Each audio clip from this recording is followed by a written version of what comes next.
Tafsir Al-Quran Surat An-Nasr ayat 2. Wara'aitan nasa yadkhuluna fi dinillahi afwajan. Artinya, dan kamu lihat manusia masuk agama Allah dengan berbondong-bondong. Tafsir Ibnu Katsir.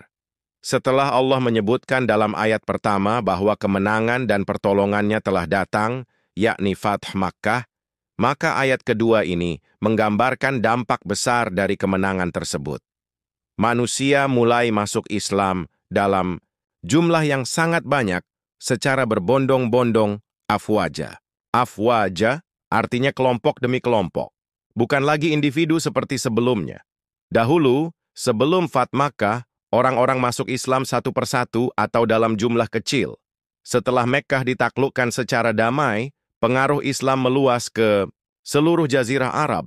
Orang-orang yang sebelumnya menunda-nunda masuk Islam, kini melihat kekuatan dan keadilan Rasulullah, lalu datang dengan sukarela untuk menerima Islam. Menurut riwayat Ibnu Abbas, inilah tanda bahwa dakwah Nabi telah sempurna dan tugas beliau hampir selesai. Surat ini menjadi isyarat dari Allah bahwa wafatnya Rasulullah sudah dekat.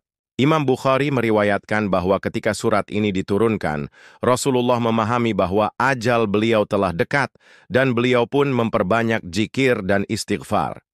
Pelajaran penting, Islam akan menyebar dengan kekuatan akhlak dan keadilan, bukan hanya senjata. Keberhasilan dalam dakwah tidak selalu berarti akhir dari perjuangan, tapi bisa menjadi awal dari tanggung jawab spiritual lebih besar. Umat Islam diajarkan untuk tetap merendah dan bertasbih di tengah kemenangan. Hikmah Surat An-Nasr ayat 2. 1. Kemenangan membuka hati manusia untuk menerima kebenaran. Setelah Fath Makkah, banyak orang masuk Islam bukan karena takut, tetapi karena mereka melihat kebenaran yang nyata dan akhlak mulia Rasulullah. 2.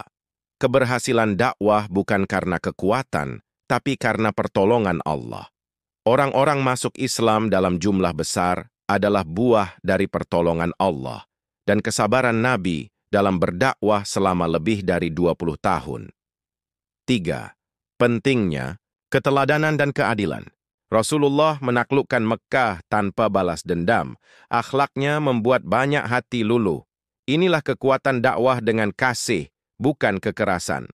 4. Dakwah itu bertahap. Di awal Islam hanya segelintir orang yang masuk Islam. Tapi dengan istiqomah dan keteguhan, akhirnya manusia datang afwaja, berbondong-bondong. 5. Sebuah pengingat bahwa akhir itu dekat. Justru di puncak kemenangan, turunlah ayat yang menjadi tanda bahwa misi Rasulullah akan segera berakhir.